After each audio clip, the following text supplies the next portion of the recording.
protect the involved individual's privacy, no actual images, video were used. The illustration draws attention on the discrimination against the disabled. The colored character represents a child with Down syndrome. The other characters in the background represent normal and able children who are laughing and making fun of the disabled child. The following is an audio recording of an informal conversation between a teacher and his students. He got them to share about what they feel about a particular child in the class who has Down syndrome. 你们认识 CV 吗？你们认识 CV 吗？ Do you know who is CV? Do you know who is CV? No, you don't know. Okay.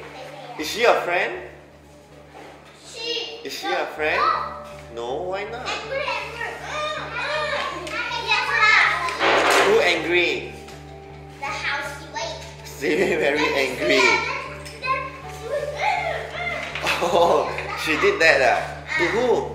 Why do she do that? Don't know. We all see his book and then she see the book and then we all come and see him.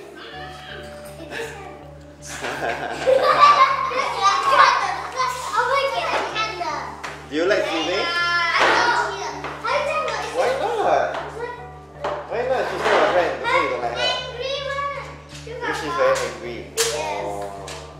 But I thought she's very nice. She taught you.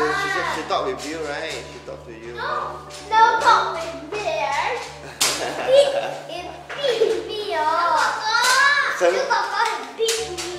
你认识 CV 吗？认识吗？认识吗？认识 CV 吗？认识哦。他是不是你的朋友？他是你的朋友啦。他是女孩子。啊？他是女孩子吗？老师跟你讲，你是 Miss Joe，Mr. Joe。OK。老师，我会不会讲你是雪梨狗狗？因为牛狗狗是雪梨狗狗。错啊。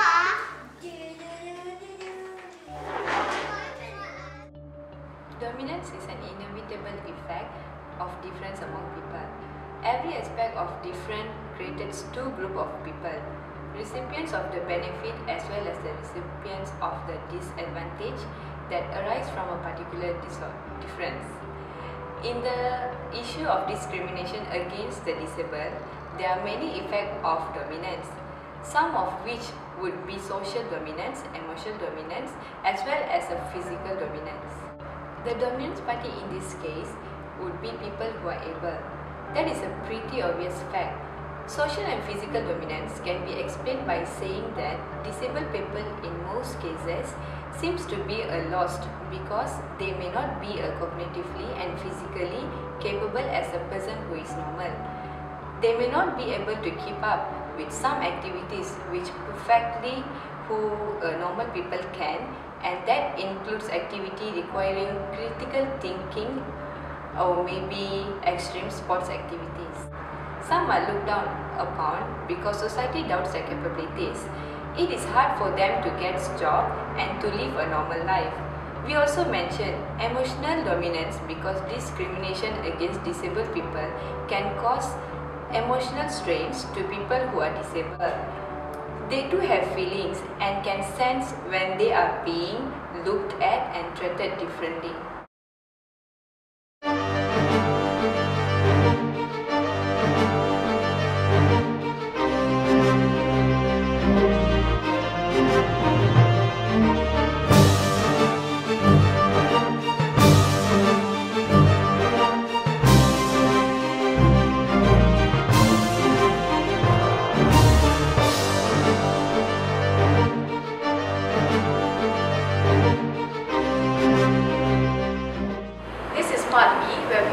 Presenting on curriculum suggestions.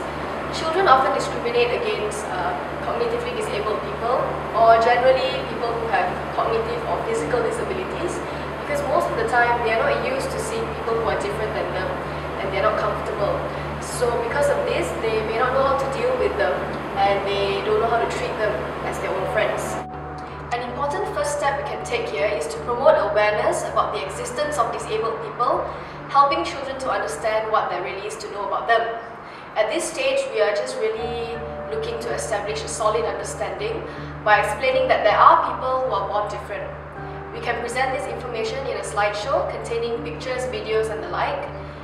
This will really be a good exposure to some children who have never seen a disabled person before.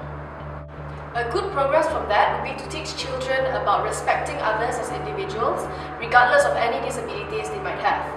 An effective and fruitful method here that we can implement would be to encourage interaction between the disabled you might have in your classroom or a group of children with the rest of the group. We can use either projects or even a game to get the children to work together as a group.